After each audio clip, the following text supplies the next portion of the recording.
तो हेलो दोस्तों, फिर से आप सभी का स्वागत है हमारे यूट्यूब चैनल पे। और जैसा कि जानते हैं कि अभी हमने पहला पार्ट डाल दिया बीबीडी का, जिसमें हमने आपको बताया कि फ़ीस क्या है, वहाँ का कैंपस किसने बनवाया, क्या नाम पड़ा, वगैरह वगैरह थोड़ी बहुत जानकारियाँ दी। अब आता है दूसरा पार्ट, तो इसमें हम आपको बताएंगे स्कॉलरशिप से जहाँ पर हमने पहला वीडियो छोड़ा था उसी के आगे से हम आपको वीडियो में शुरुआत करते थे। चलिए अब आगे बढ़ते वीडियो में और हम आपको दिखाते हैं। यहाँ तक तो स्कॉलरशिप की बात होगी। अब आते हैं स्टडिंग एट बीबीडी, यानी बीबीडी में अगर आप पढ़ रहे हैं तो आपको क्या क्या फैसिलिटीज़ एट ए स्टूडेंट, मतलब स्टूडेंट के रूप में क्या क्या फैसिलिटीज़ आपको दी जाएंगी। तो वो ये है कि आपको सारी मॉडर्न फैसिलिटीज़, जैसे 24/7 आपको वहाँ पे पूरा और पूरा मतलब स्टाफ आपके उसमें रहेगा कि स्टाफ से अगर आप कुछ पूछना चाहते हैं, कुछ भी करना, तो आप टीचर आपकी पूरी हेल्प करेगा। ऐसा नहीं कि वो जो है कुछ नहीं बताएगा आपको कर दे, तो ऐसा कुछ भी नहीं है, मतलब टीचर आपके सपोर्ट में खड़ा है। दूसरा है काउंसलिंग एंड पर्सनल सपोर्ट, आपको काउंसलिंग मिल रही है, पर्सनल सपोर्ट मिल रहा है। उसके बाद है कैरियर सपोर्ट, आपको कैरियर सपोर्ट भी मिल रहा है कि मतलब आपको कैरियर काउंसलिंग हो सकती है कि आप क्या करना चाहते हैं अपने करियर में, वगैरह वगैरह सब जानकारियाँ वहाँ मिल जाएंगी। कोर्स के बारे में कुछ जानकारी है, लाइब्रेरी है वहाँ पर, कंप्यूटिंग फैसिलिटीज़ भी है, मतलब कि अगर आपका वहाँ लैब में कोई काम है तो वहाँ लैब वगैरह बनी, प्रॉपर लैब होती भी है, ऐसा नहीं कि नहीं होती। जैसे कुछ जगह होता है कि लैब बनी है लेकिन वो संचालन नहीं हो रहा है, तो ऐसा नहीं है, वहाँ पे लैब का संचालन भी होता है और लैब में आपका प्रैक्टिकल भी करवाया जाता है। फिर आता है हमारा लेबोरेटरीज, म्यूजियम्स एंड स्टूडियोज़, वहाँ पे ये तीनों चीज़ें भी हैं, क्योंकि कुछ कोर्सेज ऐसे जिसमें स्टूडियोज़ का, म्यूजियम्स का और लेबोरेटरीज का भी काम आता है, तो वो तीनों चीज़ भी वहाँ पे हैं। अब आगे बढ़ते हैं। सबसे इम्पॉर्टेंट चीज़, जो लोग लखनऊ के नहीं हैं, जो लोग कहीं बाहर से आ रहे हैं लखनऊ की बीबीडी में पढ़ने, उनके लिए यानी हॉस्टल।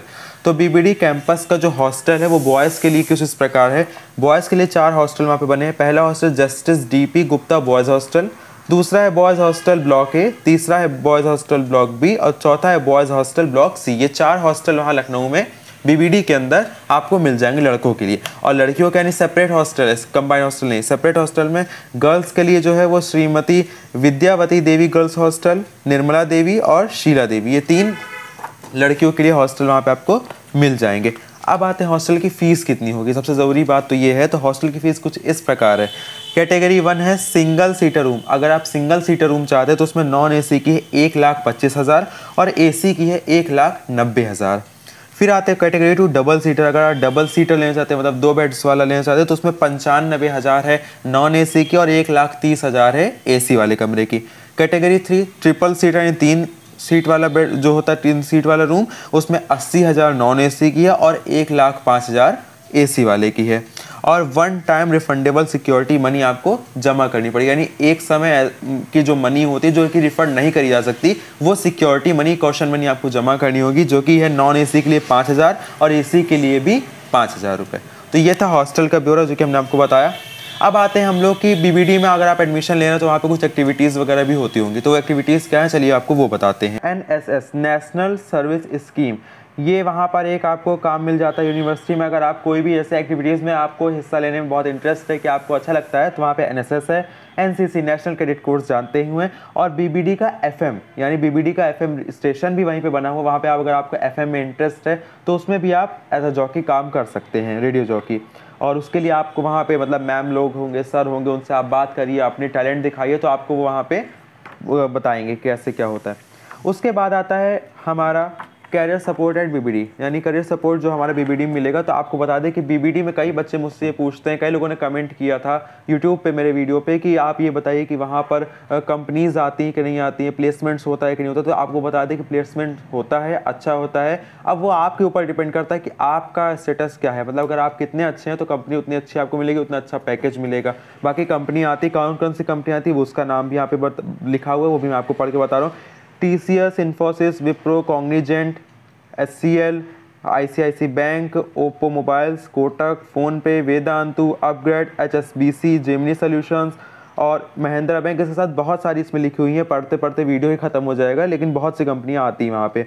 100 से प्लस, बल्कि 110 से प्लस कंपनीज वहाँ पे आती हैं, जैसा कि इस किताब में लिखा हुआ। और बच्चों के द्वारा भी मुझे ये पता चला कि वहाँ प्लेसमेंट अच्छे होते हैं। आपके पढ़ाई को देखते हुए प्लेसमेंट अच्छा होगा, रिजल्ट को देखते हुए। अब आते हैं, ये देखिए प्लेसमेंट का, इसमें पूरा प्लेसमेंट का ग्लैंस बना हुआ है, जैसा कि आप देख सकते हैं। अब हम आते हैं आगे। अब बीबीडी में आप जाहिर सी बात है पढ़ने आए हैं, तो जाहिर सी बात कॉलेज का कुछ फन भी होता है, कॉलेज के कुछ इवेंट्स होते हैं, जो कि आप, हर बच्चा चाहता है कि कॉलेज में कुछ इवेंट्स हो। तो आपको बता दें, जैसे ही आप बीबीडी में पहले दिन एंटर करेंगे तो पहले सप्ताह में ही आपका ओरिएंटेशन प्रोग्राम होता है, जिसमें आपको कॉलेज के बारे में सारी जानकारियाँ दी जाती हैं कि कॉलेज कैसा है, आपका जो जिस भी आप विभाग में आपने एडमिशन लिया तो उस विभाग से जुड़ी हुई सभी जानकारियाँ आपको दी जाएंगी। और साथ ही साथ में आपको कॉलेज के बारे में, यूनिवर्सिटी के बारे में, जिस भी उसमें आपने कैंपस में आपने एडमिशन लिया है तो उसके बारे में आपको सारी जानकारियाँ दी जाएंगी। वहाँ के सीनियर्स आपसे मिलेंगे, इंटरेक्ट होंगे, सब चीज़ें वहाँ पे होगी। और उसमें सहभागिता भी आपको करनी ज़रूरी होती है क्योंकि वो कॉलेज का पहला प्रोग्राम होता है। अब आते हैं कॉलेज के कुछ ऐसे प्रोग्राम जो आगे चल के होते हैं। तो वो है पहला तो उत्कर्ष। उत्कर्ष बीबीडी में होता आ रहा है, आपकी पहला साल था जब मैंने भी उत्कर्ष को एंजॉय किया। उत्कर्ष में पूरा बीबीडी के ही बच्चे बीबीडी को सजाते हैं, एक बहुत अच्छा नया रूप देते हैं। और उसके बाद उसी उत्कर्ष फंक्शन 3 दिन का होता है जिसमें खाना पीना, नाचना गाना सब चीज़ें होती हैं। आप अपना टैलेंट दिखा सकते हैं, गाने का हो गया, हर चीज़ का, तो ये भी होता है। उसके साथ हमारा बीबीडी का फाउंडर्स डे होता है जो कि 31 तारीख को आपकी होता है, जिसमें आशीष कौर, मिथुन और इरफान खान आए थे गाने के लिए। इरफान खान तो ये थे। उससे पिछली बार, इससे पहले गुरु रंधावा लोग आए हुए थे। तो मतलब ये फाउंडर्स डे भी वहाँ पे अच्छे से सेलिब्रेट किया जाता है। ये इसमें देख सकते हैं आप लोग। अब आते हैं नेक्स्ट, आगे बढ़ते हैं। अब यहाँ के इसमें किताब में तो बाकी एल्यूमिनी के बारे में लिखा हुआ, यहाँ के जो लोग अच्छे पढ़ के निकल गए उनके बीबीडी का अचीवमेंट क्या क्या था वो सब लिखा हुआ। तो वो सब तो आपका जो है, आपको जब ये बुक मिलेगी तो आप खुद ही पढ़ लीजिएगा क्योंकि हर कोई चाहता है कि करेक्ट इन्फॉर्मेशन जल्दी जल्दी मिलती जाए।